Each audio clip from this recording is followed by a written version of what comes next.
Welcome back to my channel, and if you're new here, hi, I'm Zena and I show you how to make delicious and creative plant-based recipes in the comfort of your own home.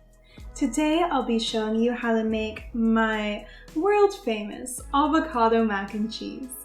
This is a delicious dish that will please vegans and non-vegans alike. I love making it for my non-vegan friends and they're always surprised by it. Now, if this is your first time on my channel, I just want to make sure that you subscribe so you don't miss any delicious new recipes. Now let's get into it. So I'm going to start out by making the avocado sauce base, which is super simple. All you have to do is blend a few ingredients. We're going to take one avocado.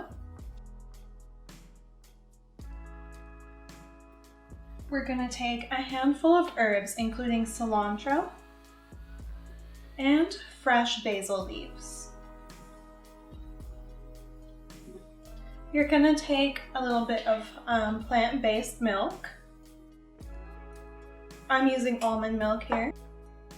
You will also need lemon juice.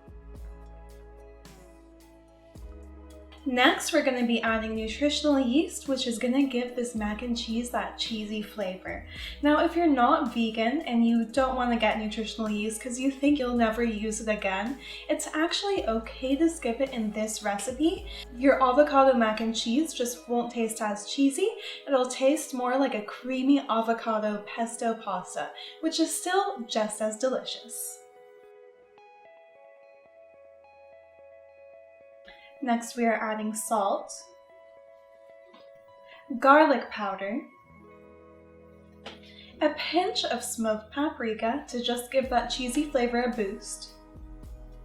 And now for a little secret ingredient, I like to add a pinch of spirulina powder to really make it that bright, vibrant green color that impresses everyone. So we're gonna go ahead and blend that until it's smooth. Now, if your avocado mac is a little bit thick, I like to add just up to another quarter cup of your plant-based milk to thin it out a little bit.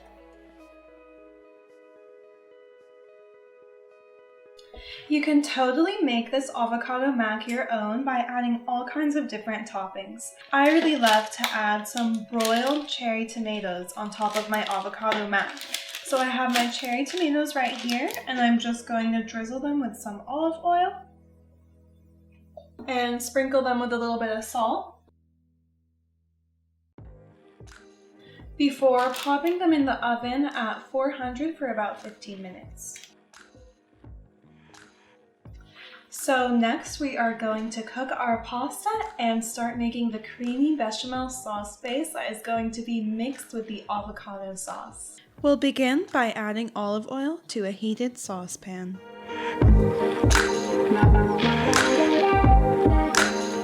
Then add minced garlic and wait until it browns slightly.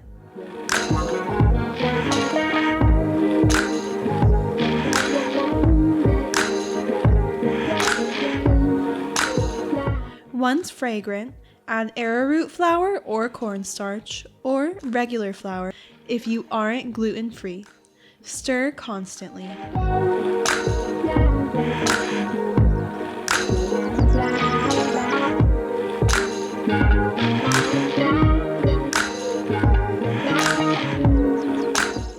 The mixture should brown slightly. Add in the plant milk a little at a time while stirring constantly. Because we are using cornstarch, it won't be as smooth as when we use flour. To get rid of the lumps that remain, remove the pan from the heat and stir vigorously. Meanwhile, bring a pot of water to a boil and add in your pasta. I'm using chickpea pasta to keep it gluten-free.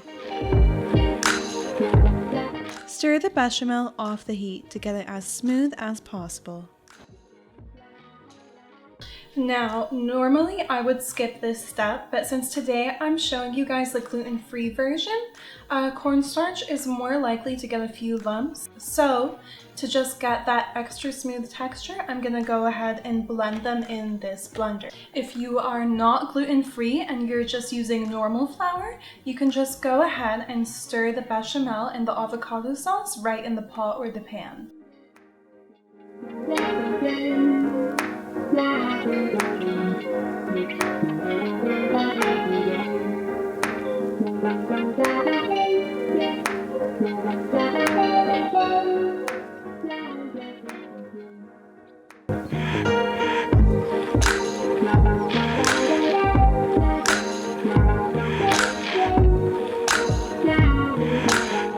And now for my favorite part, trying my delicious creation.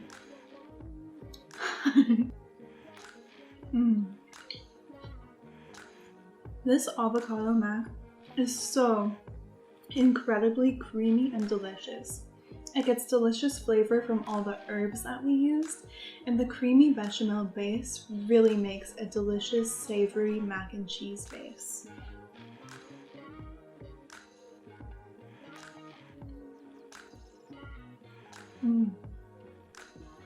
Now before I finish this, I just want to make sure that you please subscribe to this channel if you haven't already. Give this video a thumbs up if you loved it, and I cannot wait to see you next time.